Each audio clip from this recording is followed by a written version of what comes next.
코로나19의 2차 대유행으로 여러 가지로 우리 마음이 많이 무겁습니다.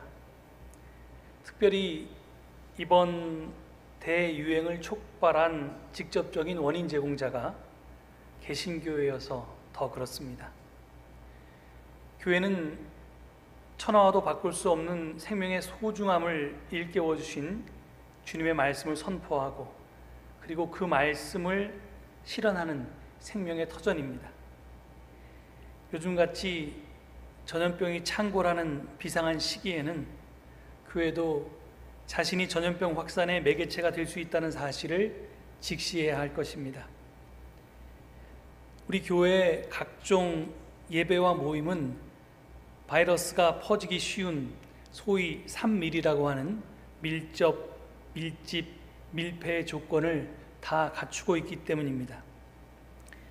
그래서 교회는 더 철저히 방역을 해야 합니다.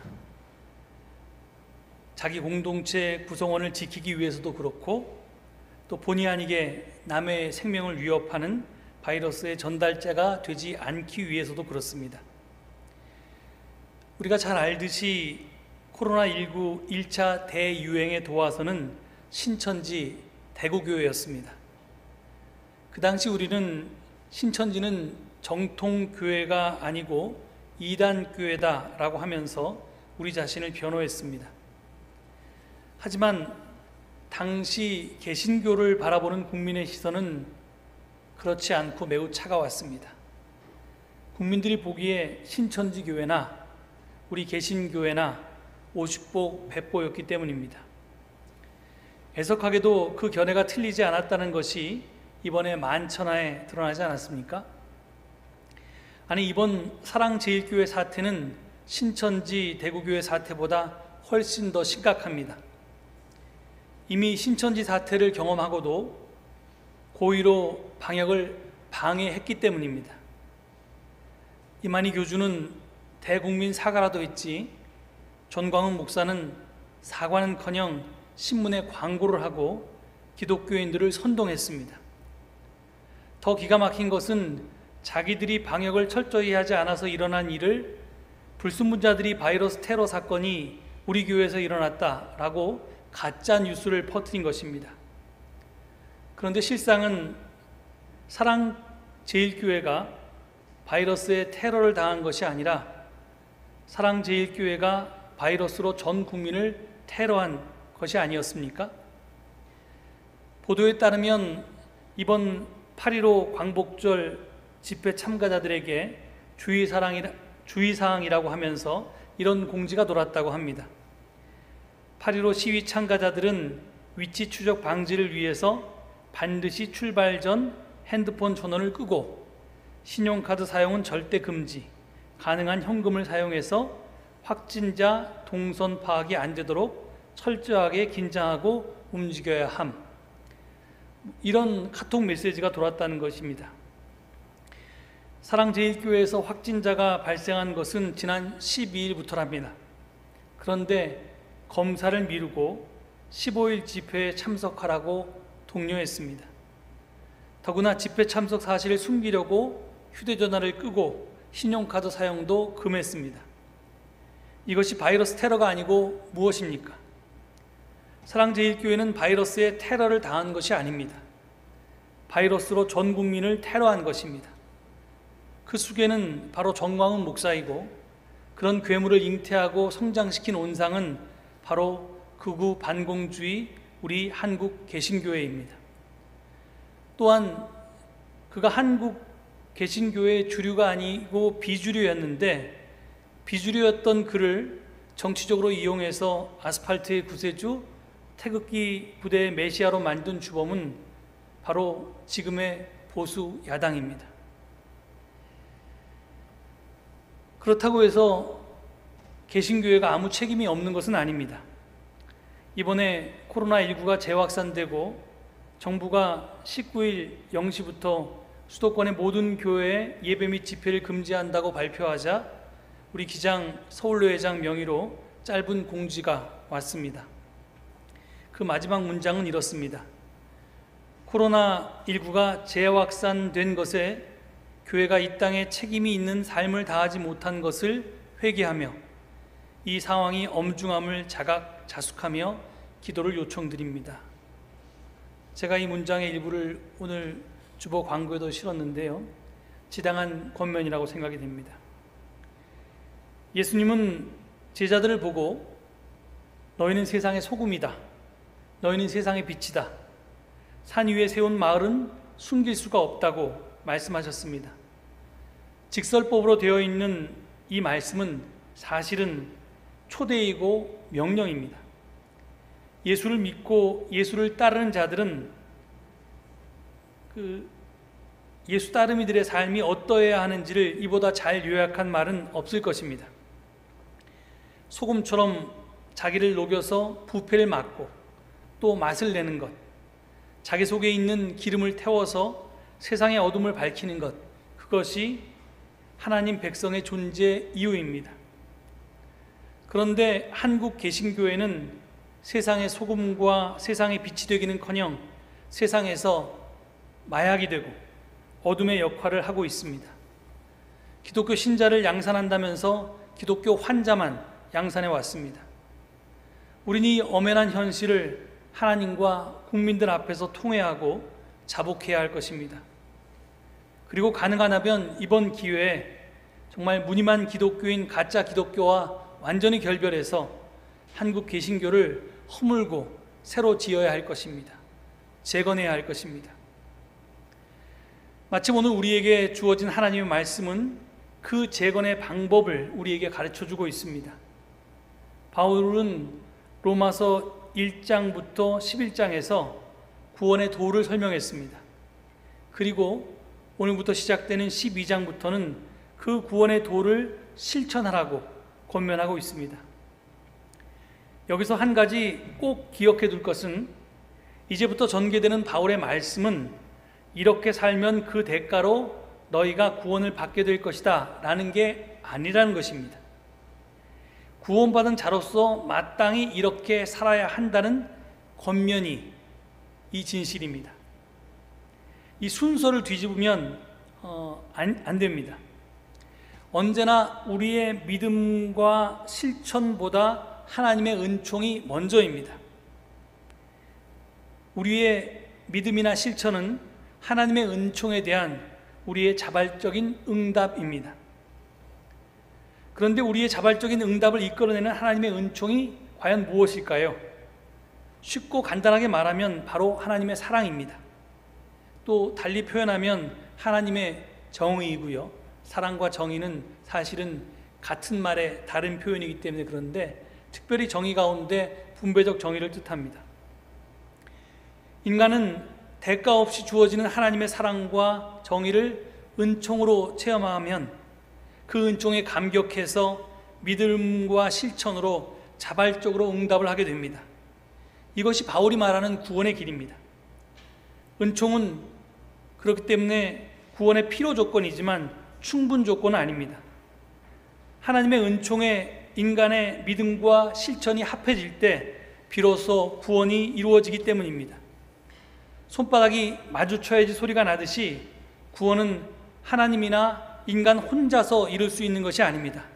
언제나 하나님과 인간이 함께 이루어가는 것입니다. 이것이 제가 누누이 설명한 참여적 종말론과 깊은 연관이 있습니다. 구원은 이 죄악 세상에서 의인을 픽업해서 골라내서 천국으로 데려가는 것이 아닙니다. 이 죄악 세상에서 악과 죄를 대청소해서 보시니 참 좋았다고 하신 창조의 원상태를 회복하는 것, 저 세상이 아니라 바로 이 세상을 천국 만드는 것과 관계가 있습니다. 이 거룩한 하나님의 일, 하나님의 선교에 아무 자격이 없는, 턱없이 부족한 우리도 감히 동참할 수 있도록 선뜻 기회를 주신 것이 바로 은혜이고요. 이 은혜에 자발적으로 응답해서 하나님의 세상 대청소를 돕는 것에서 세상과 나의 구원이 비로소 이루어지는 것입니다. 그리고 다른 사람들과 함께 하나님의 세상 대청소에 동참하면서 원래는 정의롭지 못했던 내가, 사랑이 부족했던 내가, 어느새 정의롭게 변화되고 사랑이 많게 변화되는 것, 그리고 그 선한 영향력을 주변으로 점점 확산시켜서 세상과 사람들을 변화시키는 것이 바로 구원입니다. 따라서 구원은 개인의 구원을 포함하지만 결코 개인만의 구원일 수는 없습니다. 개인과 공동체, 이 둘이 있다면 개인보다는 오히려 공동체의 구원에 중심이 있습니다. 공동체의 구원 없이 개인의 구원은 없기 때문입니다. 요한복음 3장 16절은 이를 분명하게 증언합니다. 하나님이 세상을 이처럼 사랑하사 독생자를 주셨으니, 이 말씀에서 하나님이 사랑하신 것은 태초에 당신이 창조하신 세상임을 분명히 알 수 있습니다.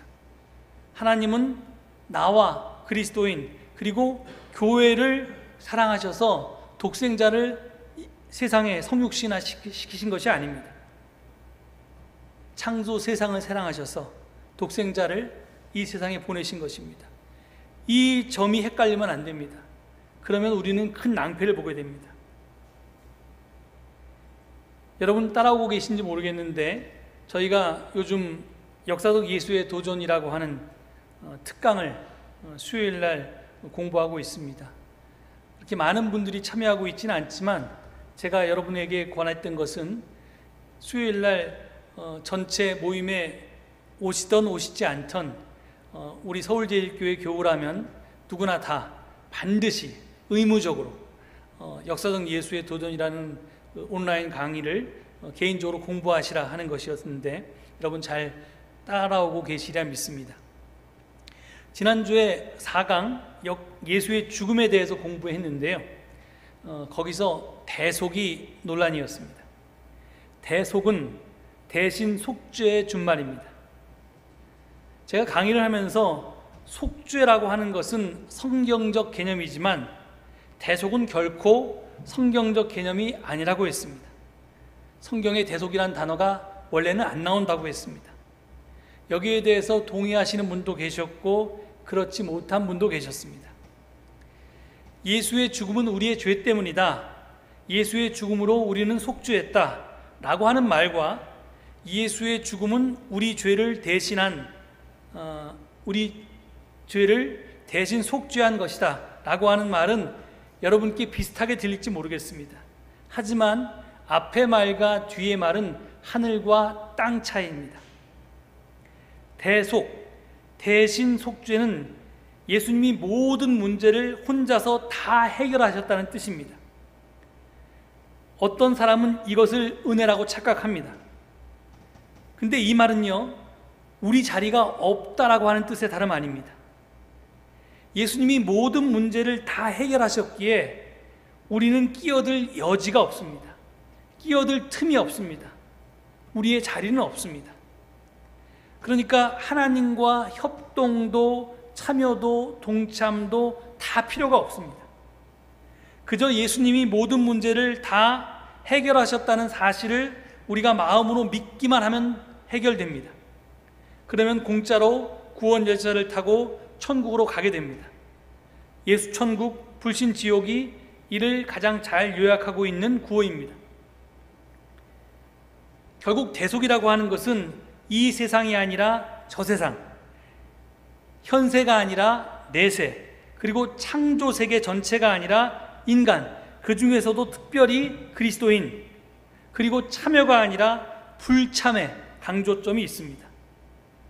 따라서 유대교 전통의 참여적 종말론이나 예수님이 전개하셨던 하나님 나라 운동과는 결코 함께할 수 없는 그런 개념입니다. 대속신학이라고 하는 것은 제가 성경 공부 때 말씀드렸던 것처럼 하나님을 본건 영주로 생각했던 캔터베리의 대주교 안세무스의 착각과, 그리고 아무런 노력도 아무런 희생도 없이 공짜로 구원을 받겠다는 우리 인간의 이기심이 합작해낸 나쁜 신학입니다. 그렇다면 대신 속죄가 아닌 다른 속죄는 과연 무엇일까요? 예수 그리스도의 십자가를 최초로 속죄와 연결해서 해석한 사람은 다름 아닌 바울입니다. 그런데 그 바울은 오늘 본문에서 그것이 바로 참여하는 속죄라고 말하고 있습니다. 본문 1절을 보시겠습니다. 제가 오늘 8절까지 읽었지만 1절과 2절만 다루려고 합니다. 1절을 보시면요, 형제자매 여러분, 그러므로 나는 하나님의 자비하심을 힘입어 여러분에게 권합니다. 여러분의 몸을 하나님께서 기뻐하실 거룩한 산 제물로 드리십시오. 이것이 여러분이 드릴 합당한, 다른 번역에 따르면 영적인 스피리처란 워십, 예배입니다. 이렇게 되어 있습니다. 바울은 로마의 그리스도인들에게, 그리고 지금 오늘을 사는 우리에게 우리의 몸을, 우리의 삶을 하나님께서 기뻐하실 거룩한 산 제물로 드리라고 권고하고 있습니다. 대속신학에 따르면 이 권고는 말도 안 되는 이야기입니다.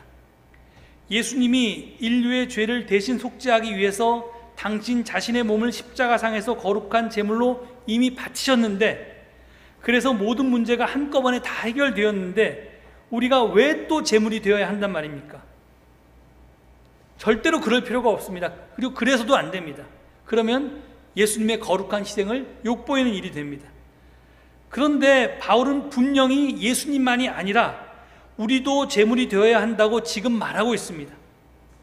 이는 바울에게는 대속이라는 개념 자체가 존재하지 않았다는 분명한 증거입니다. 그렇습니다. 대신 속죄라는 개념은 바울에게 없습니다. 바울에게 속죄라고 하는 것은 예수님의 속죄, 즉 십자가의 도를 통해서 하나님과 다시 하나가 되는 길을 보여주신 예수님의 속죄 행위에, 그 어텀먼트, at one month라고 번역되니까 하나님과 하나 되는 그 십자가의 모범의 길을 쫓아서 우리도 예수님처럼 제물이 되는 속죄에 참여하는 길밖에 다른 길은 없습니다. 그렇기 때문에 바울은 지금 로마서 12장 1절에서 대신 속죄, 대속을 말하지 않고 우리가 제물로 참여하는 속죄에 대해서 분명하게 가르쳐주고 있습니다. 그런데 여기서 주목해야 할 것이 있습니다. 우리는 우리 몸을 또는 우리의 삶을 산 제물로, living sacrifice로 바쳐야 한다고 바울은 말합니다. 여러분, 살아있는 제물, 이게 무슨 말일까요? 이 살아있는 제물은 살아있는 주검처럼, 형용모순처럼 보입니다. 그런데 곰곰이 생각해 보면 꼭 그런 것은 아닙니다. 여러분, 제물로 바쳐진 양은 죽여서 하나님께 거룩한 선물로 바쳐집니다. 그래서 거룩해지는 겁니다.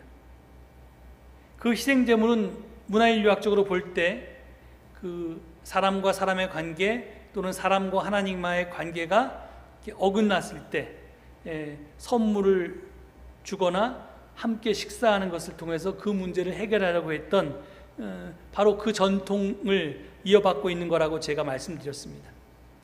그래서 당연히 이제 이 선물과 식사라고 하는 것이 이제 희생제물이라고 하는 것으로 이게 나타난 건데요. 그런데 바울은 모든 희생제물은 다 죽여서 바쳐야 되는데 우리더러 살아있는 제물이 되라고 합니다. 제단 위에 바쳐진 제물은 이미 자신의 몸과 함께 자유의지를 하나님께 바쳤기 때문에 더 이상 살아있는 목숨이 아닙니다. 그러니까 내가 하나님의 제단에 바쳐졌는데 나는 죽은 목숨이란 말입니다. 자기 마음대로 생각하고 자기 마음대로 말하고 자기 마음대로 행동할 수 없다는 것입니다. 그런데 지금 바울은 산 제물로서 우리는 쉬지 않고 생각하고 말하고 행동한다는 사실을 분명하게 드러냅니다. 그런데 이렇게 우리는 살아있기에 죽은 제물이 아니라 산 제물인데요. 그럼 이게 도대체 무슨 말이냐 하면요, 그 배경은 갈라디아서 2장 20절에 다음과 같은 말에서 드러납니다. 이제 살고 있는 것은 내가 아닙니다. 그리스도께서 내 안에 살고 계십니다. 이렇게 사는 것이 바로 하나님께 바쳐진 산 제물의 모습입니다. 그러니까 나는 지금 살아있지만, 그렇지만 내 생각과 내 뜻과 내 말과 내 행동은 죽고 대신 내 안에 계신 예수 그리스도가 생각하고 행동하고 또 말씀하기에, 그렇기 때문에 나는 제물이지만 살아있는 제물이라는 뜻입니다. 그리고 이것이 진정한 예배라고 말합니다. 살과 피가 흐르고 생각하고 말하고 행동하는 몸을 하나님께 바쳐서 죽은 몸으로 살아가는 것. 왜냐하면 나는 내 몸은 지금 살아있지만 그 예수님의 말과 행동과 또 뜻으로 이렇게 지배를 받는 예수님이 내 안에 주인이 되셔서 그렇게 살아가는 그런 우리의 삶 자체가 바로 하나님께 바쳐야 하는 진정한 예배라는 것입니다. 그래서 구원받은 자의 삶은 그 자체가 거룩한 예배, 영적인 예배라는 것입니다. 나아가서 바울은 본문 2절에서 우리의 몸을 또 우리의 삶을 하나님께 선물로 바치는 희생 제물로 내놓은 결과는 바로 변화와 새로움이라고 말하고 있습니다. 제가 2절을 읽어보겠습니다. 여러분은 이 세상, 이 시대의 풍조를 본받지 말고 마음을 새롭게 함으로 변화를 받아서 하나님의 선하시고 기뻐하시고 완전하신 뜻이 무엇인지를 분별하도록 하십시오.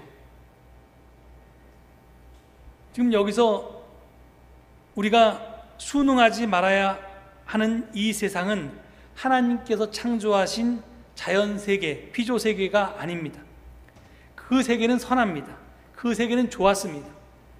지금 여기서 말한 이 세상은 고린도전서 1, 2장에서처럼 이 세상의 지혜에 따라서 조직된 세상, 움직이는 세상, 사람들이 만든 세상입니다. 지배와 불의와 분열과 폭력이 당연한 것으로 받아들여지는 제국의 세상을 가리킵니다. 지금 이 세상의 풍조를 본받지 말라는 말씀 다음에 곧 이어지는 것은 마음을 새롭게 함으로 변화가 되어라 라고 하는 말씀입니다. 여기서 마음은 우리의 생각하는 기능, 지적이며 이성적인 능력만을 가리키는 것이 아닙니다. 마음은 보다 종합적인 의미에서 우리의 세상과 인생을 보는 방식을 가리킵니다. 그러니까 내가 개인적인 변화에는 이 세상을 보는 방식이 달라진다는 겁니다. 그래서 이런 변화와 새로움의 결과는 하나님의 뜻을 분별하는 능력으로 나타납니다.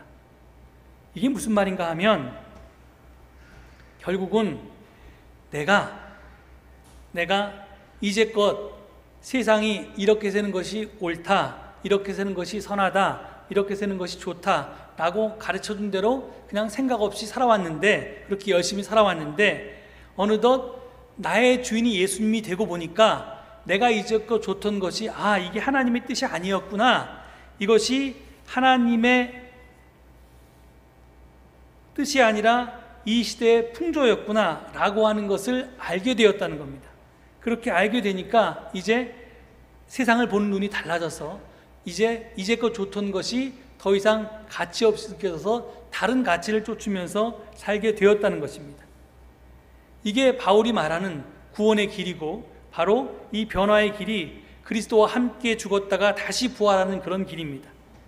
이런 점에서 요한복음은 예수님이 나는 길이요 진리요 생명이다라고 말씀하신, 즉 나는 진리의 길이요 생명의 길이다, 나는 길이다라고 말씀하신 그것과 바로 일치합니다. 속죄의 길, 하나님과 하나 되는 길, 이것은 예수 그리스도 안에서 보게 된 길로서 우리가 예수님과 함께 죽었다가 예수님과 함께 부활함으로써 내가 그 길에 동참하게 되고, 그 길을 통해서 내 죄를 속하게 되고 세상의 죄를 속하게 되고 이 세상을 정화하게 되고, 그래서 나와 세상이 구원에 이르게 되는 길이다 라고 지금 바울은 이야기하고 있는 것입니다. 이것은 절대로 개인적인 구원만을 일컫는 것이 아닙니다. 혼자가 아니라 여럿이 함께 이루어가는 길입니다. 하나님과, 그리고 하나님의 뜻을 따라서 이 길에 들어선 예수님의 길벗들과 함께 이루어가는 그 과정과 그 세상이 바로 우리에게 구원을 가져다 줍니다. 이제 그런 사람은 더 이상 보고 싶은 것을 보는 게 아니라 보이는 것을 볼 수 있게 됩니다. 하나님의 뜻과 세상의 욕심을 구별할 수 있게 됩니다. 세상 속에서 살아가면서도 세상 속에서 살아가지만 세상에 속해서 살아가지는 않게 됩니다. 세상 속에 살면서 세상과 다르게 하나님의 뜻을 쫓으며 살아갈 수 있게 됩니다. 바로 그것이 바울이 우리에게 가르쳐준 구원의 길이고 모든 그리스도인들이 살아야 할 길입니다. 이 길을 우리가 제대로 살아내지 못했기 때문에 지금 사랑제일교회와 같은 일이 우리 한국 개신교회에 벌어진 것입니다. 놀라운 것은요, 사랑제일교회도 그렇고 청교도 영성훈련원이라는 걸 통해서 열심히 사람들을 훈련시킨답니다. 그리고 1차 대유행을 시켰던 신천지도 그렇고 굉장히 열심히 성경 공부를 합니다. 그런데 그 성경 공부를 통해서 세상의 길이 아니라, 세상의 풍조가 아니라 하나님의 뜻을 찾아내야 되는데, 거꾸로 그 성경 공부를 통해서 하나님의 뜻을 가리고 세상의 풍조를 하나님의 뜻인 양 그렇게 오해하도록 만든다는 데 있습니다. 그래서 사실은 우리가 이 성경 공부를 하는 건 굉장히 중요한데요, 어떻게 성경 공부를 하느냐가 또 한편 그보다 더 중요할 수 있습니다. 우리가 끊임없이 공부하지 않으면, 하나님의 뜻이 어디에 있는지를 찾지 않으면 우리는 세상의 풍조에 따라 살아갈 수밖에 없습니다. 그리고 우리도 모르는 사이에 우리는 하나님의 종이 아니라 세상의 종으로 살아가게 됩니다. 그래서 어느덧 나도 세상도 악과 죄의 길로 우리가 이끄는 역할을 할 수도 있습니다. 우리 그리스도인들은 그러면 안 됩니다. 세상에 비춰야 하고 세상의 소금으로 살아야 합니다. 지금 바울은 예수님이 하신 말씀을 좀 다른 버전으로 우리에게 가르쳐주고 있습니다. 여러분, 우리가 세상을 살아가면서 세상의 길이 아닌 하나님의 길이 무엇인지 끊임없이 묻고, 예수 그리스도께서 우리에게 보여주신 그 길을 따라서, 그 길을 찾아서 또 살아갈 수 있는 우리 모두 참 그리스도인이 되기를 간절히 축원드립니다. 이 말씀을 묵상하시면서 함께 기도하시겠습니다.